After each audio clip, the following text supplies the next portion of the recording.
Kembali lagi bersama saya Dodi, jurnalis Banjarmasin Post di program Tribun Seri Suara Rakyat. Kita masih bersama Sekretaris DPD PDIP Provinsi Kalsel, Bang Beri di sini. Kita akan melanjutkan perbincangan kita sore ini, Bang.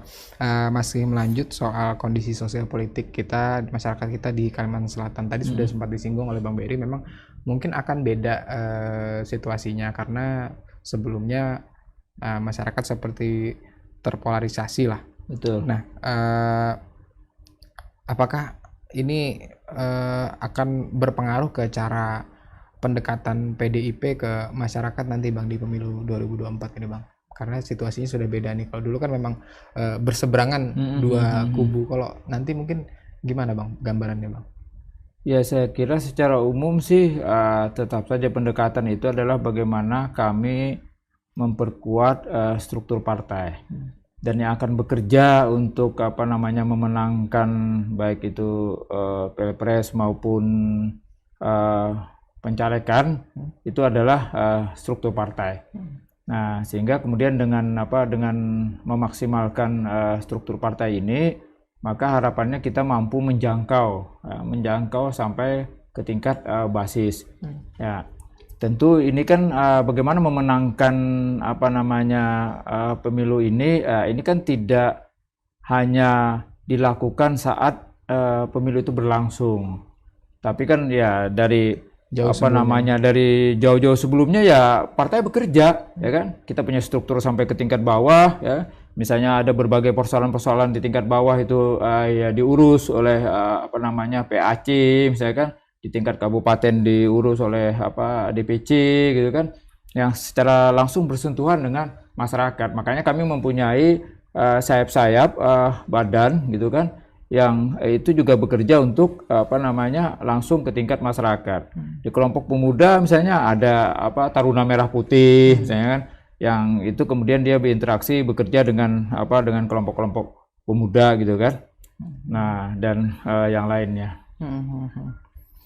Nah, di pemilu 2024 nanti juga, Bang Beri, ini kan bukan cuma pilpres tapi ada juga pileg dan pilkada.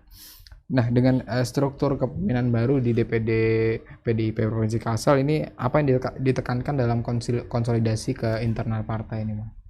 Ya, ini sesuai juga dengan instruksinya Ibu Ketua Umum bahwa memperkuat gotong royong gitu kan.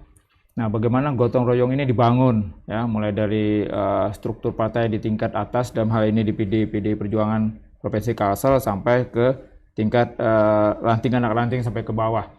Nah, gotong royong ini kan tentu sesuai dengan kapasitas dan kemampuan masing-masing, ya kan. Nah, ada yang bisa menyumbangkan tenaga, menyumbangkan pikirannya, ya kan. Kemudian bekerja dengan fasilitas finansial dan sebagainya. Nah, ini konsolidasi gotong royong inilah yang kemudian yang kita bangun. Nah, yang saya bilang tadi, bagaimana kemudian kita memaksimalkan mesin partai, ya kan? Karena kita tahu misalnya banyak orang yang kalau udah pemilu itu mesin partai kadang tidak berguna, dia bikin relawan sendiri, bikin tim sendiri dan seterusnya gitu kan. Nah, kalau kita tidak, ya kita tetap akan memaksimalkan mesin partai, karena ini partai dibangun untuk itu, ya kan? Partai dibangun untuk membesarkan partai, ya, di mana ada mandat rakyat di sana gitu kan. Nah, sehingga apa yang kami lakukan itu adalah untuk mengimplementasikan apa yang menjadi mandat-mandat dan suara rakyat. Ini kan ada perubahan ya, Bang, di struktur DPD PDIP Kalsel di provinsi. Nah, apa ada penyesuaian juga untuk mengikuti perubahan ini untuk di DPC sampai PAC sampai ranting mungkin, Bang? Nggak, yang perubahan penyesuaian ini kan hanya karena terjadi kekosongan aja. Ada terjadi kekosongan gitu kan. Jadi tidak ada berubah pemimpinan lalu kami meresapel sampai ke PAC dan sampai ini tidak. Kita kalaupun ada penyesuaian ini karena hanya mengisi kekosongan saja. Misalnya tadi saya ketua DPC diangkat menjadi sekretaris DPD sekarang, berarti kosong ketua ini kan, saya tinggalkan ketua DPC, maka itu ya harus diisi lagi. Apalagi ini kan sudah menjelang pemilu, maka semua harus terisi dengan penuh. Artinya bukan perombakan besar-besaran yang keseluruhan. Nggak ada perombakan besar. Yang ada itu hanya mengisi kalau memang terjadi kekosongan, penyesuaian lah gitu kan. Siap. Nah, Bang, untuk DPD PDIP Kalsel sendiri sekarang kita beralih ke persiapan pileg nih Bang. Berapa sih target kursi DPR RI maupun DPRD Kalsel dan DPRD Kabupaten Kota untuk dapil di Kalsel ini Bang? Saat ini kita kan punya 68 kader yang duduk di legislatif. 3 orang di DPR RI, ya, 2 orang di dapil 2, 1 orang di dapil 1, dan 65 orang di DPRD provinsi dan DPRD kabupaten. Nah, yang pertama ya kita target kita mempertahankan DPR RI. Ini kan sudah pencapaian yang luar biasa. Ya kan, kalau kita lihat komposisinya, tidak ada partai lain yang mencapai 3 kader bisa maju ke DPR RI gitu kan. Nah, kita sudah mencapai itu di periode yang lalu. Nah, ini akan kami pertahankan. Insya Allah kami akan pertahankan. Kenapa kami yakin bisa mempertahankan? Karena orang-orang yang kita taruh adalah para petarung. Dalam tanda petik ya, petarung politik lah kan. Mereka bertarung berarti mereka punya kapasitas untuk memenangkan itu. Nah, ini apa yang kita pasang. Sehingga kita insya Allah itu akan bisa mempertahankan 3 kursi. 2 kursi di dapil 2, ya, 1 kursi di dapil 1. Nah, provinsi, insya Allah kita mentargetkan naik lebih. Ya, kita punya target ingin menjadikan anggota kita pimpinan ketua DPRD provinsi gitu kan. Nah, ya kalau sekarang kita 8, ya kan. Nah, insya Allah ini kita akan tambah 4 lagi ke depannya gitu kan. Nah, di beberapa tempat. Lagi-lagi kenapa kita bisa demikian, bisa optimis ya? Karena tadi selain incumbent yang ada, kita juga menambah beberapa petarung-petarung lain ya. Nah, di samping itu struktur partai yang sudah tadi rapi sampai ke bawah, dan kemudian spirit gotong royong itu sudah mulai terkonsolidasi. Nah, sehingga kita meyakini bisa naik. Nah, begitu juga di beberapa kabupaten lain. Kalau saat ini kan kita sudah memiliki 3 ketua di kabupaten, kemudian ada 4 wakil ketua ya di beberapa kabupaten. Nah, secara keseluruhan kita mentargetkan sekitar 53% lah kenaikannya, ya kan, secara keseluruhan. Di beberapa kabupaten itu naik 2 kursi, ada yang kemudian 4 kursi gitu kan. Ada yang memang kita lihat 1 kursi aja kita coba naikkan gitu kan. Kita lihat situasi dan kondisi di lokalnya. Dan secara keseluruhan kita sekitar 53% lah target kenaikan kursi dari kursi kita sebelumnya. Termasuk target kenaikan 4 kursi di Provinsi Kalsel Bang. Ya, termasuk kenaikan 4 kursi di Provinsi Kalsel. Apakah langsung perintah dari Ketua Umum Ibu Mega nih untuk di provinsi harus naik sekian gitu Bang? Ya, secara umum Ketua Umum kan memintakan kita untuk menaikkan secara keseluruhan ya. Jadi bukan hanya di provinsi saya kira, baik RI, kemudian provinsi dan kabupaten. Nah, tentu kita kemudian mengkonsolidasikan ini, melihat ini sesuai dengan situasi kondisinya, kader-kader kita yang siap dan seterusnya, sehingga kita kemudian membuat perencanaan kan, penargetan terhadap itu.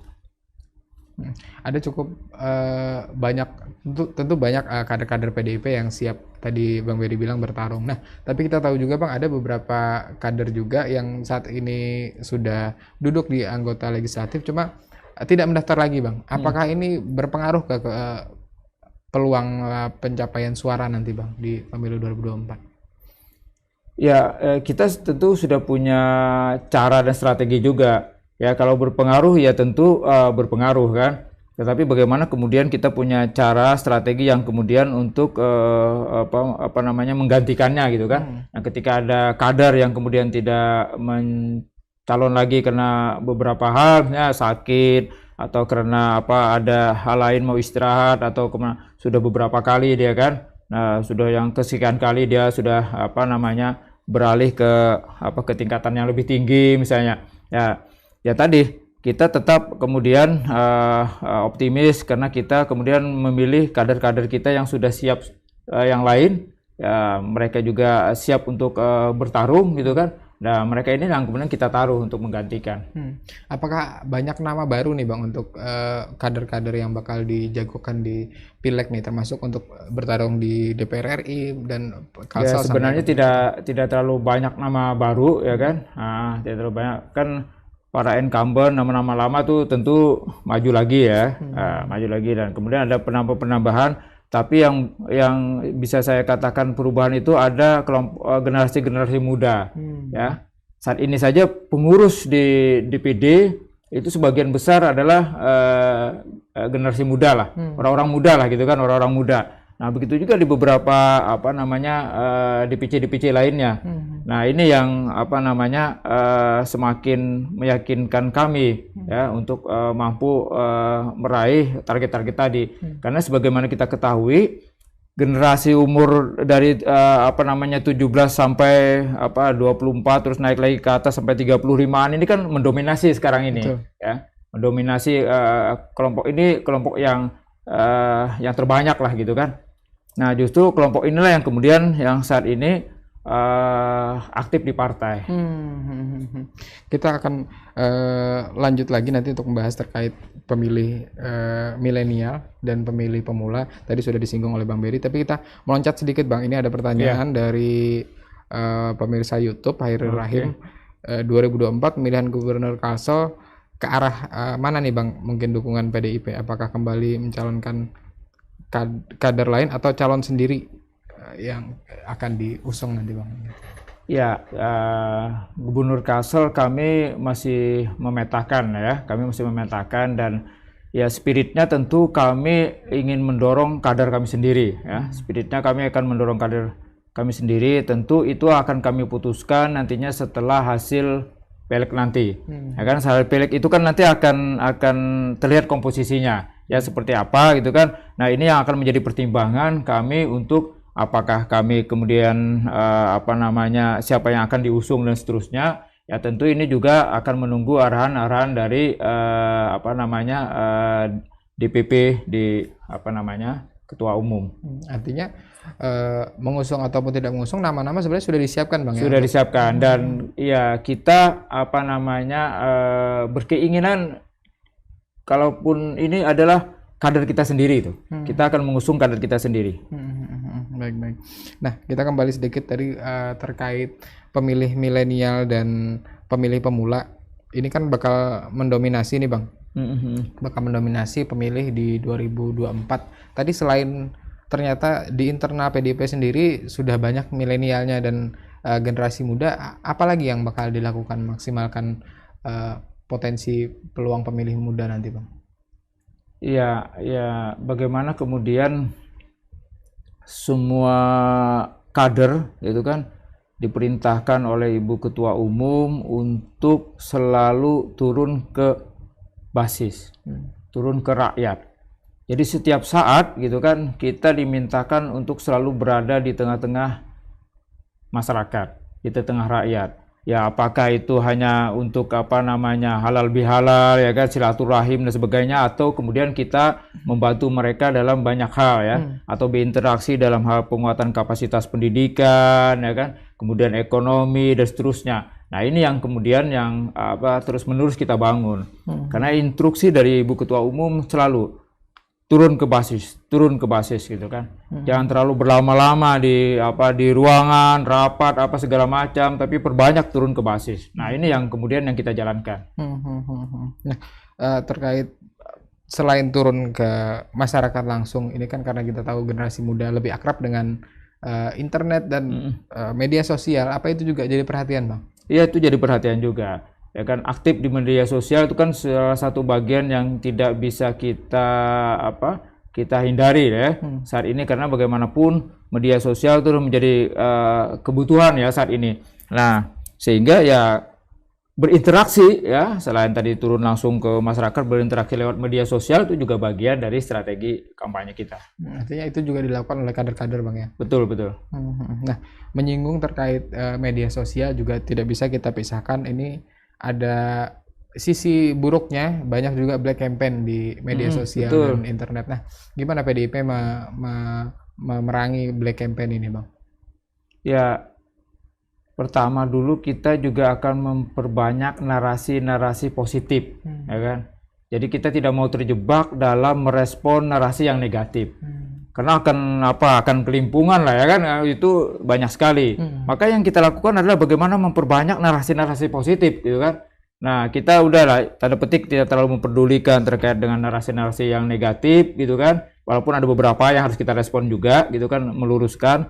Tetapi bagi kami adalah bagaimana kami banyak memproduk narasi-narasi yang positif, konten-konten positif gitu untuk diteruskan di di media-media sosial. Karena kalau semua diladeni nggak ada habisnya Bang ya? Nggak ada habisnya sebenarnya, kecuali ada beberapa hal yang memang penting ya kami harus luruskan, yaitu diluruskan karena biasanya memang di tengah kemampuan literasi kita yang masih minim, tapi kemudian arus informasi yang begitu deras gitu kan, sehingga orang cenderung lalai untuk melihat kebenarannya, cenderung lalai apakah ini informasi yang benar, informasi yang tepat gitu kan. Kan tidak semua informasi harus diteruskan. Betul. Walaupun betul belum tentu tepat diteruskan, apalagi salah, apalagi itu informasi yang hoax gitu kan, apalagi informasi yang fitnah misalnya kan. Nah, informasi yang betul pun dalam konteks tertentu kan bisa saja tidak layak untuk diteruskan. Betul.